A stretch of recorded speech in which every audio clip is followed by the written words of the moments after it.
आपको बड़ा अपडेट दे रहे हैं हरियाणा की सियासत के हवाले से। बीजेपी और जेजेपी गठबंधन पर अजय चौटाला ने बड़ा बयान दिया है।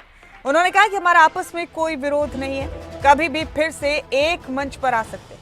पहले भी अलग हुए और फिर एक साथ आए, हमने गठबंधन का धर्म निभाया है।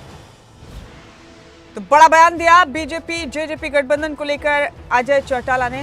उन्होंने कहा कि हमारा आपस में कोई विरोध नहीं है। अजय चौटाला ने कहा कि हमारा आपस में कोई विरोध नहीं है, हम पहले भी साथ थे फिर अलग हुए, कभी भी फिर से एक मंच पर आ सकते हैं। लोकसभा चुनाव के बाद गठबंधन हो सकता है।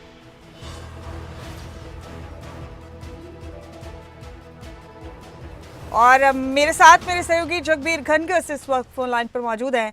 जगबीर, बीजेपी जेजेपी गठबंधन को लेकर डॉक्टर अजय चौटाला ने बड़ी बात कही। उन्होंने ऐसी किसी संभावना से इनकार नहीं किया कि भविष्य में गठबंधन हो सकता है जेजेपी बीजेपी का। उन्होंने इस तरह की बातें भी की कि हमने गठबंधन का धर्म निभाया और आगे भी सारे रास्ते खुले। असल में उन्होंने क्या कहा जगबीर, तफसील से बताइए। जी मुमताज, अगर बात करें हरियाणा की राजनीति की जो हर रोज नए मोड़ ले रही है, उसमें युवानी पहुंचे डॉक्टर अजय सिंह चौटाला ने एक बार फिर संकेत दिए हैं कि जेजेपी और बीजेपी फिर से भविष्य में यानी कि एक मंच पर दिखाई दे सकती है। जब हमने उनसे सवाल किया कि जो गठबंधन था वो किन कारणों से टूटा और क्या भविष्य में ये गठबंधन दोबारा हो सकता, तो उन्होंने साफ संकेत दिए कि उन्होंने जो अपने गठबंधन के धर्म को बखूबी निभाया था, उनका कोई मनमुटाव नहीं है, कोई विरोध नहीं है। बड़े ही शांत माहौल में ये गठबंधन टूटा है और बार बार जो है पीछे भी कई बार जो है बीजेपी और जेजेपी का गठबंधन रहा और इसी के चलते उन्होंने कहा कि भविष्य में भी बिना किसी विरोध के ये गठबंधन टूटा है। इसमें भविष्य में भी किसी भी मंच पर कभी भी बीजेपी और जेजेपी एक साथ एक मंच पर दिखाई दे सकते हैं। यानी कि उन्होंने साफ कर दिया कि अभी भी बीजेपी या जेजेपी नेताओं में या गठबंधन में जो पहले था उसमें किसी प्रकार का कोई मनमुटाव नहीं है। जी मुमताज। तो उन्होंने खुद से ये सारी बातें की है। जगबीर, क्या लगता है आपको, किस तरह की संभावनाओं पर उन्होंने सिर्फ बात की है? भविष्य में तस्वीर कुछ भी हो सकती है, क्योंकि तो राजनीति आखिरकार सबको हुकूमत करनी है, सबको सत्ता चाहिए।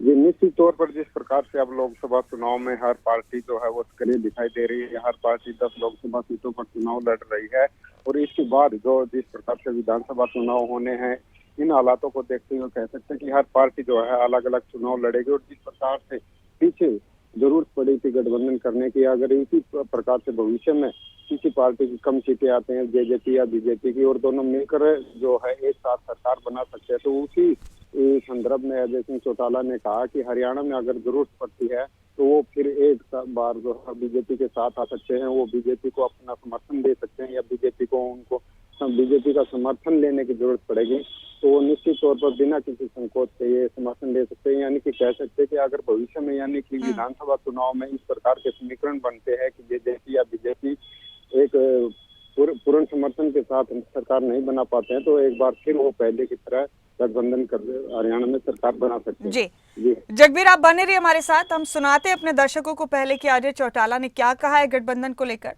फिर आपका रुख करेंगे। मैं तो अनेक बार पहले भी इस बारे में कह चुका हूँ, आज फिर कहता हूँ कि हमारी कोई ऐसी तलखी नहीं, ऐसी कोई विरोधता नहीं है, तो कभी भी एक मंच पर फिर भी इकट्ठे हो सकते हैं और पहले भी अनेक बार हुए हैं, अनेक बार अलग अलग हुए हैं। तो जगबीर, यानी अपनी तरफ से अजय चौटाला ने सारे रास्ते खुले रखने की बात कही है, एक तरह से इशारों इशारों में, और भविष्य की किसी भी संभावना से इनकार नहीं किया जा सकता। ये तो वक्त बताएगा कि आगे क्या हो सकता है। जगबीर जी, निश्चित तौर पर भविष्य में क्या होगा वो तो जनता को तय करना, और खुद जो डॉक्टर अजय सिंह चौटाला उन्होंने कहा कि वो 10 की 10 लोकसभा सीटों पर चुनाव लड़ेंगे और हर जो पार्टी है वो मैदान में जो है जीत के लिए आती है। हालांकि वो भूपेंद्र सिंह हुड्डा पर कटाक्ष कर रहे थे, जिसमें उन्होंने कहा था कि जेजेपी वोट काटने के लिए मैदान में उतरी है, जिस पर उन्होंने कटाक्ष किया कि जो भूपेंद्र सिंह हुड्डा अपना संगठन खड़ा नहीं कर पाए हैं, अभी तक उम्मीदवार तय नहीं कर पाए हैं, और इसके साथ ही उन्होंने जो राजकुमार सैनी जो कांग्रेस में आए हैं उस पर भी उन्होंने कटाक्ष किया और कहा। ठीक है जगबीर, आपका बहुत शुक्रिया इस खबर पर तमाम अपडेट देने के लिए, बहुत बहुत शुक्रिया।